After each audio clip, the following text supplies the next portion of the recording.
Butch, you talked about just kind of surviving a long week and a quick turnaround. Just talk about kind of how proud you are of the way you guys kind of gutted it out after that quick turnaround. Yeah, we have so much experience with these doubleheaders, and to complete us 2 SEC series in 7 days. I kind of forecasted to you guys it was going to be a challenge, and didn't look like I had any merit to it last night. The way we played offense, but thought I saw it in the arms a little bit today. But again, offense absolutely won this series, and we really had a tough time with South Carolina. They were in swing mode, swung early. They got leadoff men on. It felt like for the first 10, 11, 12 innings, and I thought we made our mark on the mound. Once Graves got in the ball game, I thought Graves and Dylan Watts were amazing. But it's hard to talk about one offensive player when they played for 3 games. That's as offensive I can remember for 3 consecutive games. But I guess if I talked about one, it'd be Guvara, and it's a combination of offense, defense, but 12 hits in the series. And I guess somebody could go off this weekend, but for me, he'd be the hands down SEC Player of the Week. But everybody contributed. We hit the long ball, we passed it down, then we hit the safety squeeze. We did some things that just lended to some success, and I just was listening to Lucas Steele, just a lot of confidence with the players, and that's what you need this time of year. And we talked about this was a 3-week push, and now it looks like 2 weeks are out of the way, and we got one more midweek home game, and then travel for our last series. So we got one more week to keep our head down and keep trying to play, and then we'll reevaluate and get ready for the tournament. With Guvara, how much do you think him finally being healthy and then getting a couple of weeks under his belt how much do you think that contributed to him being played like he did this weekend? 100%, just as he keeps going. And then he had the hamstring this year, and I tried to reference back, we made an investment last year in him coming back off of that tough knee surgery, and was never 100% as a player. But just being on these fields and being on the weekends and stuff, you knew you had to get a return in that investment, and I think that's what we're starting to see.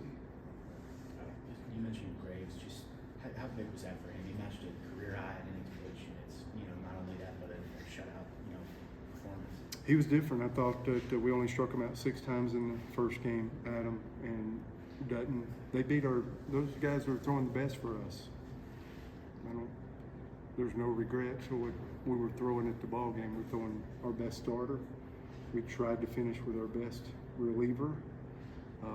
Carson Myers has been huge to what we're trying to do.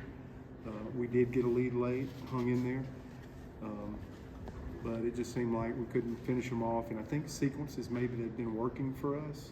They just 2-strike hitted them. Some of the off-speed stuff with 2 strikes, they just banged it all around the ballpark. And even us winning the ball game by 1 run there at the end, they out-hit us in the first game. And Griffin Graves, when we got him in the ball game, it felt like we were going to be able to finish with more fastball variety and left-handed. Because when they had the lead there, it seemed like they wanted to run a little bit more. So I thought he did a couple of things for us, and I'm just glad he was on. And because I thought the left-handed fastball finally, got us in the game, and here come the offense coming finally. Cooper's home run was huge there when we got back in there and caught him. Somebody hit an early home run to make it 3-2, and then Cooper's big one was great. And then White's had enough velocity, but he really had his changeup set tonight. It just seemed like they were doing a good job of curveballs and breaking balls from the right side. Graves settled us, and then White did a nice job down the stretch. Peter? You talked about the offense a little bit already, but I think it was 51 hits, 46 runs over the course of the weekend. What does it take to have that that level of explosion? I've been calling for, I think we're more offensive than we had been during certain stints of the season, and that I was optimistic that it was coming. And I'm not talking about a series like this. These are ones you'll remember forever when you play offense like this. But I do think you can see how many guys that can absolutely contribute in this lineup. We saw that all weekend long, and I thought we reached our potential. I thought last night's ball game that we continued to evaluate pitches for the duration of the game. I think that led to some consistency throughout the series and throughout a long doubleheader today. Sometimes when you get up big, you just quit evaluating, you don't have the same at bats. I think we had a chance to be consistent with that today, because we never stopped trying to have an at bat last night. So that's just a good level of maturity of Gabe keeping them going, and maybe Ike and Coop continuing to tell everybody in the ranks to keep having at bats. It showed up, and I think that's allowed us to play 3 complete games offensively. Right. Butch, what does it mean to this program to go into the final week, a chance to get to 40 wins or close to it, a chance to finish top 4 in the SEC, a chance to potentially secure a top 8 national seed? Yeah, all that's out of our hands still. What is in our hands is being successful this week. Those guys are going to do a good job. They asked me not to put up any standings this year, the older guys.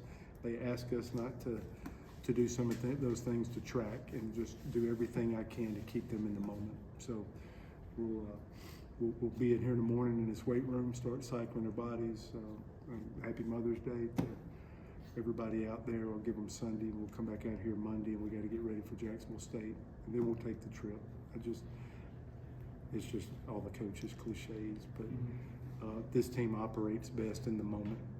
And if I get ahead, then we're not focused on the moment. And if we look behind, then we're dragging something, rocks in our backpack. I think this team is just performing well by staying in the moment. And I can see it in the ball game. I can see it with none of these games got off to a good start, especially today, and especially game 3. And the guys were just doing a good job staying in the moment. And so I need to probably finish that with them and stay in the moment with them, because we can handle that. We can sit down and try to figure out strategies here if we start playing all these other games which we have no control over. We just want to finish this 3rd week here, and so we'll just keep them in the moment. Last one, Jason. But you guys 12-3 at home in SEC play. You talked about building home field advantage and going out to have a season like that at home. That has to feel pretty special, doesn't it? Yeah, the most fans ever in history for a regular season. They got a huge part of that. Our environment's different.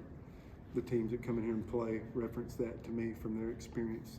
A lot of these coaches, it's not the same. So I don't think there's a coincidence for you to be able to give me that stat. You got to have good players. You got to have a good team. It's always between the lines. But this is a harder environment than it's ever been to come in here. And I can say that because I've been in the league for 24 consecutive years. They haven't all been in the uniform that I've been honored to have the last 10 years. This environment's different now. This is a harder place to play than it's ever been. And like I said, I don't think it's a coincidence, the stat you just gave me. Our people have a lot to do with that. All right, thank you, Coach. Yeah.